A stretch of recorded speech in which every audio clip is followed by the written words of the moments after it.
People used to say our marriage looked effortless, as if Adrian and I were built from the same quiet, polished wood. They called us graceful, steady, a pair that moved through life with unspoken understanding. And for years I believed that too. I believed the smiles in photographs, the warm dinners shared after long days, the gentle way he placed his hand on the small of my back when we walked into crowded rooms. I believed in the man I married, Dr. Adrian Ward, the kind, brilliant physician everyone adored. But perfection has a weight. It settles on your chest, presses until you're too numb to notice what it's suffocating. Adrian worked long hours at the hospital and people admired him for it. They praised his calm voice, his precision, the way he made even the most frightened patients feel safe. At home he was polite, attentive, tender in the exact measured doses someone watching from afar would call loving. And maybe it was loving. Or maybe it was something else I didn't yet understand. I'm lucky, I used to whisper to myself. He chose me. And Adrian would smile at me across the dinner table, eyes soft but unreadable, replying, "No, Elena. I'm the lucky one." The words sounded perfect. Yet sometimes when he said them I felt a thin chill slip down my spine, like the air between us suddenly cooled. Our house carried that same strange coldness, subtle, almost invisible. The framed wedding photos, the neatly arranged books, the fresh white lilies Adrian brought home every Monday, everything looked right. But something in the silence between objects felt wrong, as if the walls themselves were holding a breath they didn't dare release. At night, I would lie awake while Adrian slept beside me. I listened to his careful breathing, the steady rise and fall of his chest. He slept like a man at peace. I, however, stared at the ceiling, wondering when the unease had first begun, when the harmony had started to crack. I couldn't name it then, but I sensed something beneath the surface of our beautiful life. Something shifting. Something waiting. People envied our marriage. They shouldn't have. Because long before the crime, long before the investigation, the interviews, the nights I would relive over and over, something was already wrong. I just hadn't learned how to look for it yet. And in the next chapter, I would begin to see the first lie. The first lie was small, so small I almost let it slip away like a loose thread on a sleeve. After all, Adrian had always been the dependable one, the steady one, the man whose word carried the weight of certainty. But unease stayed with me after that night, hovering at the edge of my vision like a shape I wasn't ready to face. Adrian had arrived home long after midnight, smelling faintly of antiseptic and rain. He told me he'd been called in for an emergency procedure. His tone was calm, patient, almost apologetic. It should have reassured me, but something didn't fit. The next morning, while making coffee, I noticed his phone buzzing on the counter, an unread text from one of his colleagues. "Hope you got home early. We wrapped by 9. My heart stuttered. 9. Not midnight. Not the exhausted story he'd told before collapsing into bed beside me. I told myself not to jump to conclusions. People misremember things. Emergencies happen. But then later that afternoon, I listened to a voicemail he'd forgotten to delete. A woman's voice, low and stressed. "Adrian, call me back. I can't do this alone again." Again. That single word pressed against my ribs. When he came home that evening, I tried to be gentle. I tried not to tremble. "You said you worked until midnight last night," I said quietly. He didn't flinch. He didn't hesitate. He simply smiled, touched my cheek and murmured, "Yes, sweetheart. The surgery ran late." "I saw a message," I whispered. "It said you left early." Adrian tilted his head, the picture of affectionate concern. "Elena, you know how tired you get when I'm not home." His voice softened, coaxing. "You must have misread it." "I didn't," I insisted, though my voice faltered. "And the voicemail," someone sounded upset. A gentle laugh slipped from him, warm but empty. "You're overthinking again. You always do when I'm busy." His hand lingering on my shoulder felt comforting and controlling at the same time. I wanted to pull away. I didn't. For hours afterward, I replayed the text, the voicemail, the way his eyes had softened as if comforting a frightened child. By nightfall, doubt crawled through me like a slow-moving poison. Maybe I had misread it. Maybe stress was twisting things. Adrian always sounded so sure, so reasonable. But certainty shattered again when I woke in the darkness later that night.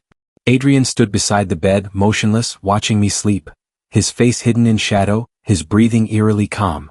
When he noticed my eyes opening, he smiled. Too slowly. Too softly. And the first lie became impossible to ignore. The night after Adrian watched me from the shadows, I told myself things would settle. People have strange moments. Marriages survive odd silences. But the universe doesn't soothe you when something is wrong, it tightens its grip. It happened just after midnight. The phone rang, slicing through the quiet house. I reached for it instinctively, still half asleep. A woman's voice whispered, breathless and trembling. "Is Adrian there?" Something in her tone felt intimate, too intimate. "He's asleep," I said slowly. "May I ask who's calling?" There was a sharp inhale, then the line went dead. I stared at the receiver, my pulse thudding in my ears. The darkness around me felt suddenly awake, listening. A moment later, Adrian appeared in the doorway, his face pale in the dim hallway light. "Who was that?" he asked. "A woman," I said. "She asked for you." He didn't move for a beat. Then he exhaled, almost annoyed. "Probably a wrong number, Elena. Go back to sleep." But his jaw was clenched. His hands were fists at his sides. The next morning, I noticed the drawer of his study, once loose and easy, was now locked. When I asked why, he shrugged. "Confidential charts." Except he never locked anything before. Later, when he thought I wasn't looking, he shoved his phone under a stack of papers the moment it buzzed. And at dinner, I saw a dark bruise blooming along his forearm, as if someone had gripped him hard. "Adrian, what's going on with you?" The question escaped before I could swallow it. He set his fork down with slow precision. "Nothing." "Who called last night?" He didn't answer. "Adrian, look at me," I insisted. His gaze lifted, cold, flat, a temperature I had never felt in our home. "You're letting your imagination run wild again." "I'm not imagining bruises. Or locked drawers. Or someone whispering your name in the middle of the night." He leaned forward, his voice soft but edged. "If you trust me, this conversation ends now." The tone wasn't loving. It wasn't patient. It was a warning. I felt my throat tighten. "Why are you being like this?" "Because," he said, sitting back, "you're interrogating me over nonsense." Nonsense. The word stung more than I expected. The rest of the evening unfolded in chilling silence.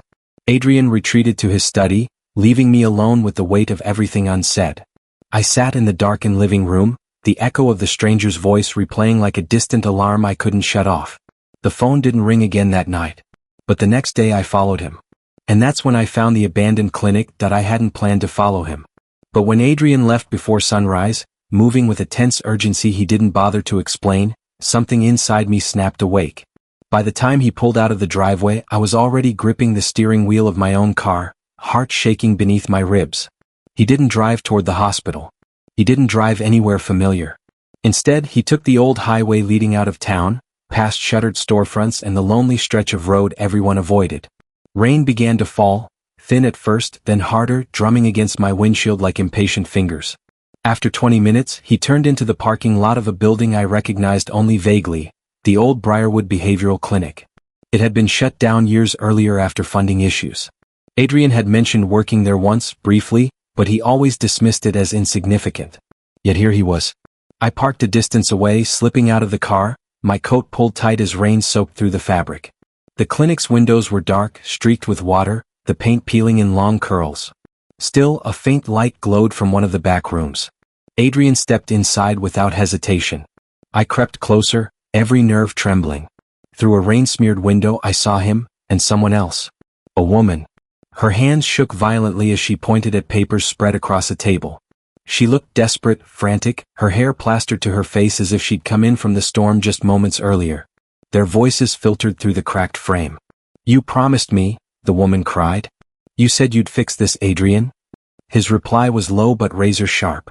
"Lower your voice." "I can't keep doing this alone," she whispered, breaking. "You know what happened. It happened because you lost control," Adrian snapped. The cruelty in his tone stunned me. This wasn't irritation or stress. This was something darker, colder. The voice of a man who had stopped pretending. The woman stepped closer to him, trembling. "If someone finds out." "No one will," he interrupted. "Unless you make another mistake." The words cut clean through the air. I pressed a hand to my mouth, breath fogging the glass.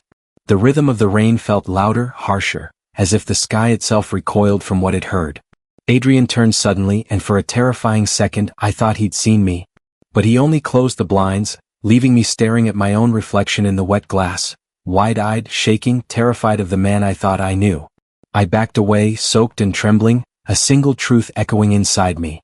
Adrian had a past, and he had never intended to share it. And soon I would learn the woman's name. I expected the woman from the clinic to vanish like a bad dream, a figure blurred by rain and fear. Instead she found me. It happened the next afternoon. I was leaving the grocery store, lost in thoughts I kept trying to outrun, when I noticed someone standing near my car. A woman in a long blue coat, damp at the edges, hood pulled low against the cold wind. Something about her posture, rigid, trembling, made my pulse stumble. When she lifted her head, I recognized her instantly.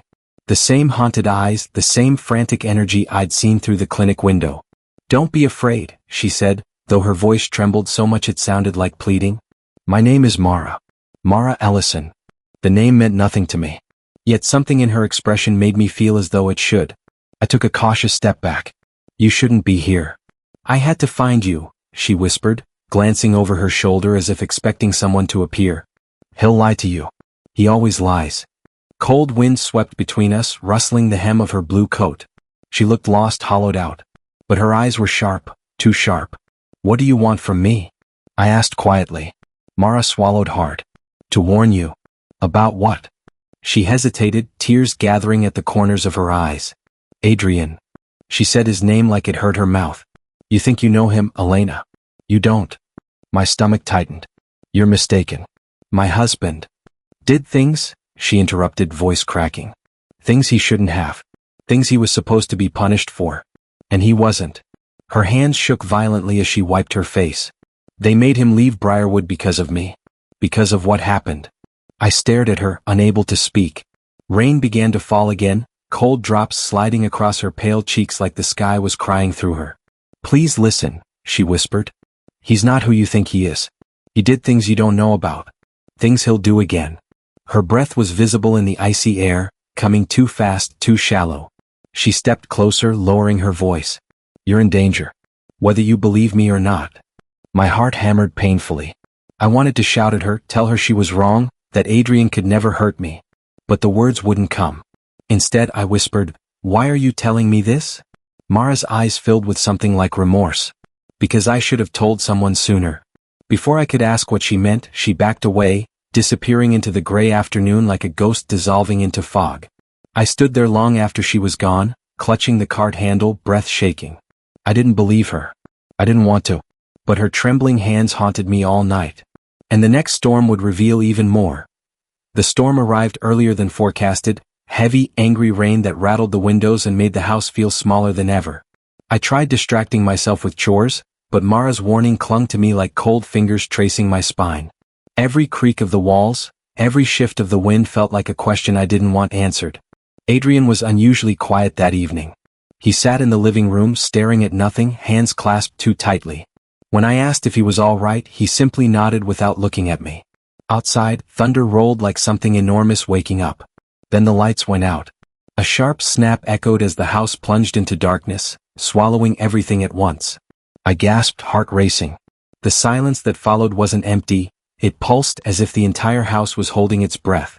"Adrian?" I whispered. No answer. I fumbled through the drawer until my fingers found the small flashlight. Its beam shook wildly as I swept it across the room. Shadows lunged and retreated with each movement, stretching long and uncertain. Somewhere beneath me a floorboard creaked. I froze. Another sound followed, slow footsteps, not quite careful enough to be accidental. And then, faintly, a whisper. Not words, just sound like breath pressed through clenched teeth. "Adrian?" I called again, louder this time. Still nothing. Fear pushed me forward. I made my way to the basement door, my hand trembling so hard the flashlight flickered across the wall. The whispering came again, soft, rhythmic, like someone talking to themselves. I swallowed hard and descended the stairs. The basement was colder than the rest of the house, filled with the damp smell of concrete and dust. My light swept over shelves, boxes, the old workbench, and then it stopped. Adrian stood near the far wall, his back to me. Rainwater dripped from his hair and clothes as if he'd come in from outside, though I hadn't heard the door. His posture was rigid, arms tense at his sides. In front of him lay something large, covered by a blue tarp. "Adrian?" My voice barely escaped. What is that?" He didn't turn at first. When he finally did, his expression was unreadable, a mask of forced calm. "Old equipment," he said. "From Briarwood." A droplet slipped from the tarp's edge, catching the flashlight's beam. It was red. I stepped back, breath breaking. "That's blood." "It's nothing," he said too quickly. You shouldn't be down here. My feet moved before thought formed. I turned and fled up the stairs, the beam shaking wildly across the steps. Behind me his voice rose, not angry, not desperate. Soft. Too soft. Elena, come back. I didn't stop running. Upstairs the storm raged on. And I knew the lies were about to break open. Elena waited until Adrian left for his morning run before slipping into his office with the spare key she'd found taped beneath the desk drawer. A thin layer of dust coated the lockbox on the bottom shelf, as though he hadn't touched it in months, but the fingerprints smudged across the lid told a different story. Her pulse hammered as she typed the passcode she'd seen him enter once, 6 digits he'd whispered like a prayer. The latch snapped open. Inside were folders, neatly bound, labeled with dates that didn't match any of Adrian's known cases. She opened the first one and her breath tightened. Transcripts, verbatim accounts from Mara's therapy sessions. Elena scanned the pages, each line exposing thoughts Mara had trusted Adrian with, nightmares, panic, memories she believed were fabricated. But the final entry stopped Elena cold. Mara claims Adrian visited her home unannounced, the typed note read. She says he asked repeated questions about Lila. The name glowed like a warning flare. Elena reached for the second folder. It contained reports from the research institute Adrian once worked for, stamped with red warnings. Unethical conduct. Investigation closed due to insufficient evidence. The attached notes described experimental techniques, memory induction, sensory deprivation, that Adrian had pushed beyond approved boundaries. He'd been reprimanded. Then quietly asked to resign. The third folder was the heaviest. Newspaper clippings. Missing persons posters. Lila's wide-eyed smile stared up at her. Elena traced the edges of the photo, her stomach twisting as she absorbed every detail. Beneath it, she found a sealed envelope addressed to Adrian. Inside was a letter from the investigation board, stating plainly that Adrian had been the last person to contact Lila before she vanished. He had never disclosed that to Elena. A chill spread through her. If he hid this, what else had he buried? She sifted deeper into the box, uncovering a flash drive taped beneath the final folder. Her hands trembled as she plugged it into Adrian's laptop. Videos loaded, unlabeled but time-stamped. The first clip flickered. A dim room. A girl's voice crying. Elena swallowed hard. She couldn't see the girl's face, but the fear in the sound made her bones lock. Footsteps sounded in the hallway. Elena ripped the flash drive out and slammed the lockbox shut, barely restoring the office to its previous state. The doorknob turned. Adrian's shadow stretched across the floor. Elena? He called softly. She forced her voice steady. Just looking for a pen. As he stepped inside, Elena felt the weight of the stolen knowledge pressing against her ribs. She smiled thinly, already planning her next move, knowing the truth she uncovered would only become darker from here. Renovation workers arrived just after sunrise, their tools clattering like a warning Elena tried to ignore. She stood at the top of the basement stairs, arms wrapped around herself, while Adrian cheerfully directed the crew as if nothing in their home had rot. The storm from the previous night had exposed moisture damage in the basement wall, and Adrian insisted repairs start immediately. Elena had barely slept since discovering his files. Every sound felt like a countdown. It happened quickly. One of the workers struck a section of drywall, paused, then hit it again. A hollow echo rippled through the basement. "Sir?" the man called. "Something's behind here." Adrian descended the stairs with forced calm, but Elena's knees weakened as dust billowed into the air. Another strike. The panel split. And then the smell crept out, faint, sour, unmistakable. The worker gagged. "There's something wrapped in plastic." Elena's stomach lurched. She gripped the railing, fighting the scream clawing at her throat. Adrian stepped forward, but the worker blocked him, already dialing emergency services. Within minutes, police cars spilled across the driveway, lights painting the house in red and blue. Officers swarmed the basement while Elena sank onto the bottom step, trembling. When the tarp-wrapped remains were lifted from the wall, she knew. Even before the detective whispered the preliminary findings, she recognized the faded pattern on the fabric. Lila's missing scarf.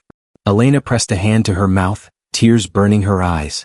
She had hoped, foolishly, that maybe she was wrong about Adrian, that the truth could still bend. But now it stood before her, rotting and undeniable. Detective Rowan Hale entered with quiet authority, a man who observed more than he spoke. His gaze flicked between Adrian's rigid composure and Elena's trembling form. "This will take time," he said gently. "We'll need statements from both of you. Adrian put an arm around Elena too quickly, too tightly. My wife is in shock, he insisted. This is clearly from before we bought the house. Hale raised a brow. Maybe. But we'll verify. As Adrian led Elena upstairs, she felt Hale's eyes lingering, studying the gap between their bodies. Adrian's fingers dug into her shoulder like a command. In the bedroom he closed the door, his smile brittle. You need to calm down, he murmured. We can't let them think anything is wrong. But something had shifted. The control he wielded for years now cracked like the broken wall downstairs. Elena straightened, meeting his gaze with a steadiness she didn't feel. Maybe, she whispered, it's already too late. Downstairs, Hale was already asking the workers for details, his instincts sharpening. And Elena sensed this discovery was only the beginning of what would soon be unearthed.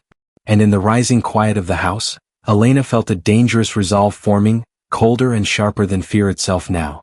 In the hours after the police left, the house settled into a suffocating stillness. Elena stood by the living room window, watching the last patrol car disappear, when Adrian appeared behind her with the quiet grace that had once comforted her. Now it only made her flinch. He closed the curtains slowly as though shielding them from the world outside. We need to talk, he said, voice stripped of its practiced warmth. Elena stepped back. About the body? Adrian exhaled, a rehearsed sigh. About everything. He gestured toward the couch, but she remained standing. His eyes narrowed briefly before he composed himself again. Lila's death wasn't murder, he began, tone almost gentle. It was an accident. She panicked during a session, became violent, and things got out of control. The word struck Elena like a blow. You hid her in our wall, Adrian. He winced, but only slightly. Mara was unstable. She blamed me for her sister's spiral, and I knew no one would believe the truth. I made a mistake, but I did what I had to do. He leaned forward, hands clasped as if delivering a medical explanation rather than a confession. I'm telling you because I trust you. Because we're in this together now. No, Elena whispered. We aren't. A shadow passed through Adrian's expression, cold and swift. Think carefully. If the police dig deeper, they'll find things that could destroy both of us. You've touched my files. You followed me. They'll twist that into involvement. Elena's heartbeat pounded in her ears. Are you threatening me? I'm reminding you of reality. His voice hardened, the mask slipping. If you stand with me, we can control the narrative. If you don't, he let the sentence drift, more terrifying unfinished. Elena shook her head. I'm not helping you. Not anymore. For the first time, Adrian looked truly shaken. Not guilty, wounded, offended, as if she had betrayed him. After everything I've given you, he murmured, you're willing to throw me to vultures? I'm willing to survive, she replied. Silence stretched, taut as wire. Then Adrian straightened slowly, expression smoothing into unreadable calm. Fine, he said. But remember, choices have consequences. As he walked upstairs, Elena felt the fragile boundary between them shatter completely. And though terror pressed against her ribs, another feeling rose beneath it. The certainty that Adrian's story was not the whole truth. Not even close. She stayed rooted to the floor, listening to his measured footsteps fade down the hallway, each one echoing like a countdown. She knew he wasn't retreating, he was recalibrating, deciding how to reclaim control. Lightning pulsed through the windows, and Elena realized she had no more time for hesitation. Whatever Adrian still hid, the next move would be his. She needed to be ready now. After Adrian's half-confession, Elena felt a cold clarity settle over her. Fear still clung to her, but beneath it burned determination. She could no longer rely on trust. She had to act. Quietly, she reached out to Detective Rowan Hale, revealing only fragments of what she knew, enough to gain his cautious cooperation. From that moment, her life became a careful performance, each day a balancing act between keeping Adrian unaware and gathering proof of his crimes. She recorded his late-night conversations with her phone hidden beneath pillows. The camera in the study captured him rifling through drawers, searching for items he had long buried. Each hidden file she documented, every suspicious object she catalogued, became a thread in the net she was weaving. She moved through the house like a ghost, careful to leave no trace of suspicion. Breakfasts became silent rituals. Plates clinked against the table, forks moved in synchronized rhythm. Adrian asked questions, innocuous, probing, testing, but Elena met each one with calm, calculated neutrality. Her smile never wavered, but inside her mind raced with plans. Where to hide the flash drive, which recordings to hand over first, how to keep herself safe if he suspected. She noticed how Adrian had begun to glance more often at her phone, lingering over her hands, over the patterns of her fingers. But she kept her composure. Locked screens, minimal eye contact, careful words. Each day, their home became less a sanctuary and more a battlefield, the air thick with tension neither dared to acknowledge. One evening she finally gathered the last piece of incriminating evidence. A small box hidden behind false panels in the study. She loaded it into her bag and sent a quick text to Hale, confirming he would retrieve it safely. The act felt like stepping onto a knife's edge, but adrenaline sharpened her resolve. That night she sensed it before she saw it. The way Adrian moved in the dark, the subtle shift in the air, the faint scent of his cologne mingling with fear. He stood in the doorway of the bedroom, eyes narrowed, lips pressing together. "You shouldn't have done that," he said, voice low and deadly, curling around the shadows like smoke. Elena froze, heart hammering, and the room seemed to shrink around her. She understood, with terrifying clarity, that he had discovered her betrayal. For the first time, she saw him not as the charming husband she had married, but as the predator he truly was. The quiet war had ended. A new, more dangerous one was about to begin. And Elena knew she couldn't afford hesitation. Not now, not ever. The courtroom was quiet except for the faint hum of fluorescent lights, the scratch of pens on legal pads, and the low murmur of people whispering theories and rumors. Elena stood among them, heart pounding, hands trembling. The months of surveillance, recordings, and secret evidence she had gathered finally converged into this one moment. Adrian sat across the room, calm and collected as ever, eyes darting between Mara Allison and her. But Mara's gaze was different now, cold, calculating, triumphant. Detective Rowan Hale presented the findings with methodical precision, laying out every hidden file, every late-night confession, and every illegal experiment Adrian had conducted. And then came the revelation that shattered the fragile assumptions everyone had made. Mara wasn't merely a victim. She had been his accomplice. Together, they had conducted psychological experiments that pushed ethical boundaries, manipulating patients' fears, memories, and vulnerabilities. And Lila, Mara's younger sister, hadn't simply disappeared. She had died accidentally during one such experiment, a tragedy both tried desperately to conceal. Adrian had buried the truth under layers of deception, insisting he alone should take responsibility. Mara had grown impatient, her own conscience, or perhaps desire for exposure, igniting the chain of events that led her to confront Elena, force the evidence into the hands of Detective Hale, and ensure Adrian could no longer control the narrative.